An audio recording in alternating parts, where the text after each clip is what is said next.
سلمى تكلم لا حول الحدود الموريتانيه، قالوا لي الا بغيت الحكم الذاتي يصير عند المغرب. شاطرين يتكلموا لنا غير على ميناء التحيضره ويتكلموا لنا على هادو اللي حنا عاطينهم الحريه يتكلموا داخل الاقليم، وما نقولوا لهم حتى شي حاجه.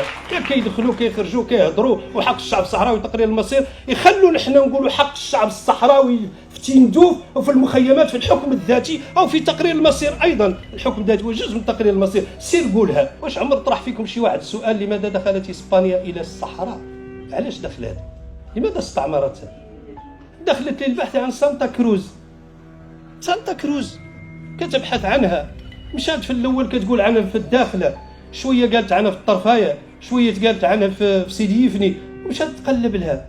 هذا هو السبب المباشر لدخول اسبانيا، ودخلت تحت عهده سلاطين المغرب، ماشي دخلات ولقات الصحراء ما فيها لا سلطان ولا فيها لا بيعه ولا فيها حتى شي حد، ارض خاله وجات وحطت يدها عليها. واهم من يقول ذلك. اذا كان باشلار قد احدث قطيعه بستيمولوجيه، فان جلاله الملك قد احدث قطيعه ايضا بخطابه يوم افتتاح البرلمان او الدوره التشريعيه.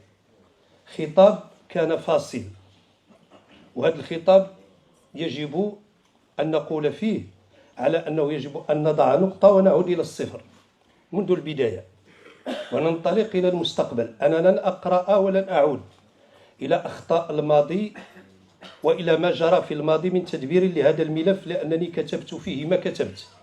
وكان آنذاك عندما تتحدث بكل جرأة ومصداقية حول أعطاب قضيتنا الوطنية، كان الاتهام المباشر الذي يوجه لك بأنك إما خارج عن الإجماع وإما أنك تتحدث بلغة أخرى لا يفهمها السياسيون. اليوم تي خطاب جلالة الملك أعطانا كامل الحرية، وركز على الاختصاص وركز على الكفاءة وركز على أن يتحدث في هذا الملف أصحاب الخبرة والاختصاص. اليوم خاصنا نفرق بين مجموعة من الأمور.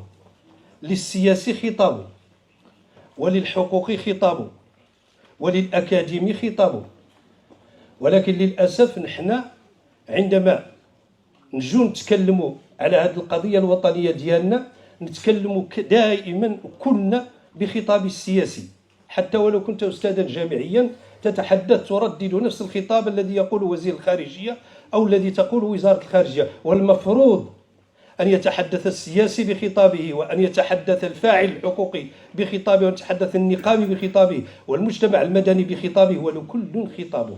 لأن عندما نوجه الخطاب إلى الآخر يجب أن تكون هناك حجة ودليل. جلالة الملك في جميع الانتصارات اللي حققها المغرب اليوم تحققت بفضل الدبلوماسية الملكية وبفضل العمل اللي قام بجلالة الملك.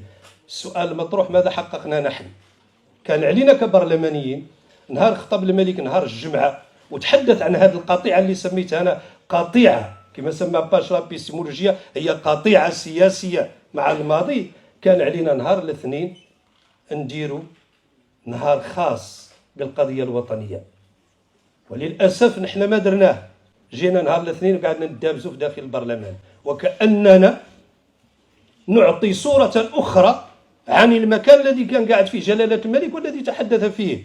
هذا المكان هو مكان مقدس ومؤسسة دستورية ويجب أن نناقش.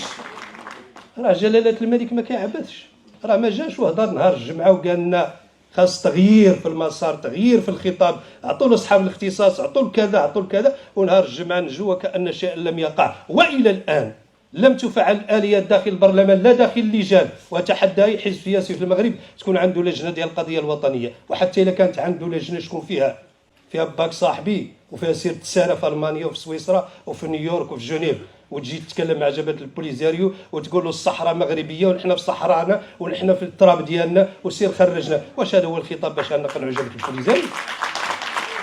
هذا ليس خطابا حقيقيا. إلا بغيت تقنع جبهة البوليزاريو، ونرجع لك نقول لك جبهة البوليزاريو ولا الجزائر ما عندناش تاريخ. راه كتبدا معاك من 1960 من القرار 15/14 حق الشعب الصحراوي تقرير المصير او حق الشعوب في تقرير المصير. علاش ما ترجع معاك للور كما تحدث الأستاذ الجامعي؟ علاش ما ترجع معاك للور؟ واش عمر طرح فيكم شي واحد سؤال لماذا دخلت إسبانيا إلى الصحراء؟ علاش دخلت؟ لماذا استعمرتها؟ لماذا؟ اسبانيا كتقول على انها وجدت الصحراء ارض خلا، والبوليزاريو كتبنا له 960 وكتقول لك الصحراء ما كان فيها السلطان المغربي ولا علاقه لها بسلاطين المغرب. وانا غادي نعطيك ونقول لك اسيدي السبب غير المباشر لدخول اسبانيا الى المغرب الى الصحراء هو اولا على ان هذا الجزء من الاقليم يمثل واحد العمق استراتيجي واقتصادي وامني بالنسبه للجزر السبع ديالها، ولهذا لان العيون والداخله قريبه من الجزر الكناري، وكان هذا هو السبب المباشر للدخول. غير المباشر، السبب المباشر اسبانيا دخلت اول مره دخلت سنه 1884 دخلت للبحث عن سانتا كروز كتبحث عنها، مشات في الاول كتقول عنها في الداخله، شويه قالت عنها في الطرفايه، شويه قالت عنها في سيدي يفني، ومشات تقلب لها. هذا هو السبب المباشر لدخول اسبانيا، ودخلت تحت عهده سلاطين المغرب، ماشي دخلات ولقات الصحراء ما فيها لا سلطان ولا فيها لا بيعه ولا فيها حتى شي حد، ارض خاله وجات وحطت يدها عليها. واهم من يقول ذلك. هناك مجموعه من الاتفاقيات الا بغيت نسردهم عليكم، مجموعه من الاتفاقيات نقولها لكم دريكاتيه تؤكد. واش كاين شي واحد فيكم كيسمع على اتفاقيه ودراس سنه 1860؟ عمر حد سمع على هذه الاتفاقيه ولا درست هذه الاتفاقيه؟ هذه الاتفاقيه اش كتقول لنا في البند الثامن من هذه المعاهده هذه؟ كيقول لك على انه فيه اولا المحور الاول حمايه المبشرين الاسبان والحريه ديالهم داخل الاقليم. المحور الثاني هو تشكيل لجنه من المهندسين العسكريين للبحث عن هذا سانتا كروز اللي عنها تقول البرتغال عنها هي ديالها، وتقول على انها موجوده في سواحل الداخله. واش عمركم ايضا سمعتوا على المعاهده ديال اراخويت سنه 1767 اللي دارها كارلوس الثالث بطلب من محمد بن عبد الله، اي ما يسمى محمد الثالث، باش يتوسط له عند الرعايا ديالو في بوجدود. لاحظ معي وسطر عليها رعاياكم في بوجدود، وهزهم صيفطهم له مولاي عبد السلام اللي كان هذيك الساعه حاكم وسلطان على مدينه تالودان، وداهم ليله طنجه وسلمهم له 27 بحار انجليزي بريطاني. اما كنتوا سمعتوا الاتفاقيات، مجموعه من الاتفاقيات ما بغيتش ندخل في اختصاص الاستاذ المختص في التاريخ، ولكن لان التاريخ والقانون شيئان يعني مترابطان. وخطابنا اليوماتيه ملي تكلمت على الاليات وتكلمت على تغيير الصوره وتكلمت على الخطاب، بغيت نقول لكم على طبعا المعاهده مع الدنمارك، المعاهده مع السويد، المعاهده مع البرتغال، المعاهده مع الولايات المتحده الامريكيه، هذه كلها مجموعه من المعاهدات. كاين اللي في 1760، كاين اللي في 1894، كاين اللي في 1384، كاين بزاف ديال المعاهدات التي تثبت هذه المغربيه التي نناقشها نحن اليوم. نحن فقط اليوماتيه بغينا نقول لكم من خلال هذه المداخله المتواضعه على انه اليوم خاصنا نغيروا اليات الخطاب، وخاص يفهم الفاعل السياسي على انه راه اليوماتيه جلاله الملك طرح لنا واحد المسؤوليه كبيره، هو كيقوم بواحد الدبلوماسيه كبيره مع لي زومولوج ديالو، ولكن ما يمكنليش انا، ما يمكنش جلاله الملك يمشي يهضر مع حزب بوديموس في اسبانيا. اسبانيا اعترفت بمغربيه الصحراء وسياده المغرب على اراضيه، ولكن جزء من النقابات ديالها وحزب ديالها بوديموس والمجتمع المدني كله الاسباني يساند جبهه البوليزاريو. واش عندنا في الجامعات الاسبانيه كنتابعوا الطلبه ديالنا، كنتابعوهم المتحدثين باللغه الاسبانيه؟ علاش البوليزاريو دائما تتصل علينا في المحافل الدوليه، وبالخصوص على المعركه الكبيره اللي كاينه اليوم هي في اسبانيا المجتمع المدني كله يساند. علاش؟ لانهم لا يجدون اصواتا اخرى تفسر لهم الحقيقه، كيجاوبكوا عليهم وانتم كامل. ونذكركم بالسيده اللي هزت واحد بنيه وقالت عنها راه ضربها المغرب ودار، وصدقنا الصوره هي من غزه وليست من الصحراء.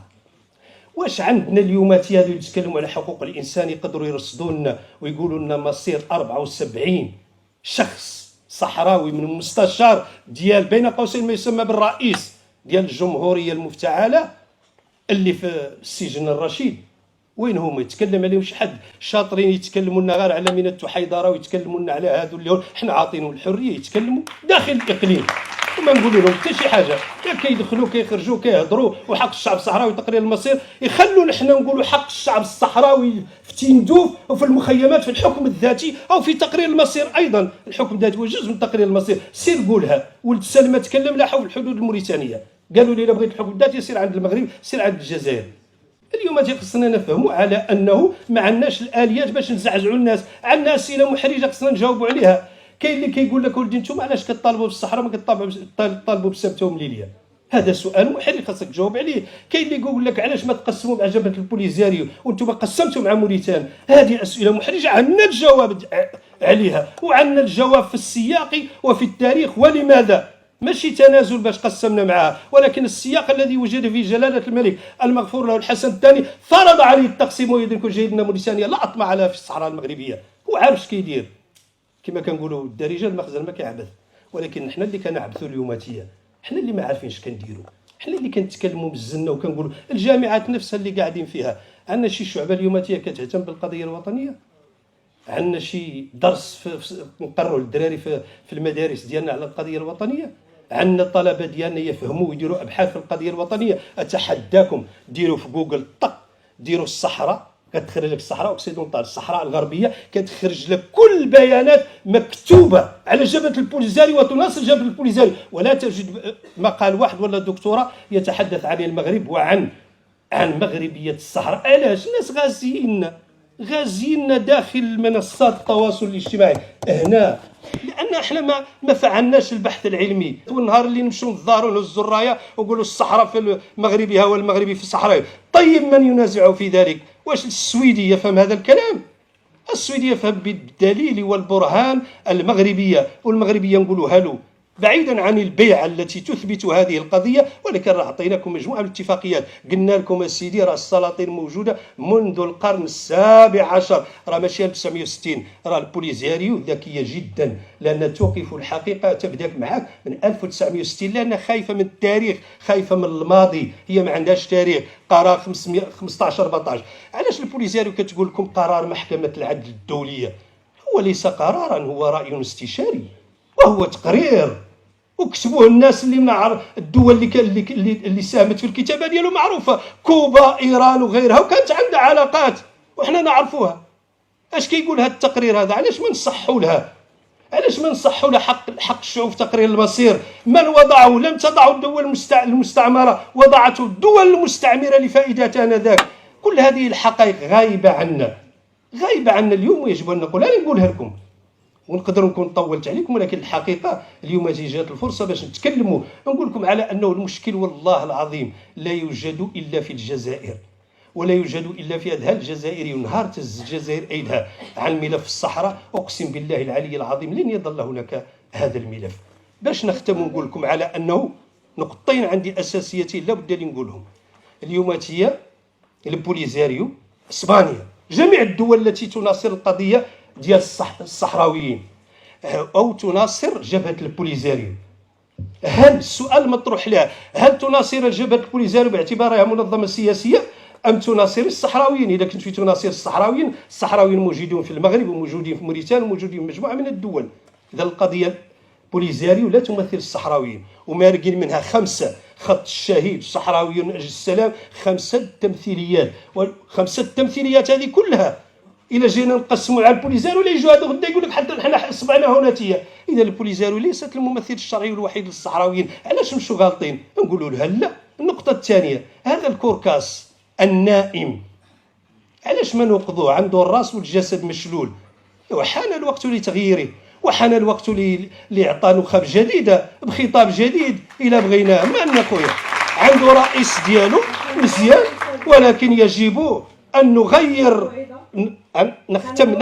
نختم نقطة واحدة نختم بها لأنها مهمة، أن نغير، نحركوا هذا الكوركاس هذا ونعطوا له النخب الصحراوية الحقيقية المغربية واللي فاهمة الملف، هي اللي ترافع عليه في جنيف والولايات المتحدة الأمريكية في نيويورك. نقطة أخيرة، هذو العائدين اللي جاوا واللي ركناهم إلى الرف، لماذا لا نستفيد منهم الآن؟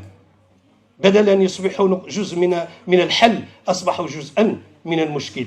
هناك نقاط كثيرة جدا لو طال بي المقام لقلت أشياء كثيرة، ولكن أنا أتوقف هنا ونقول على أنه اليوم راه خطاب جلالة الملك راه دار اللي عليه، راه حنا اللي ما دايرين على اللي علينا.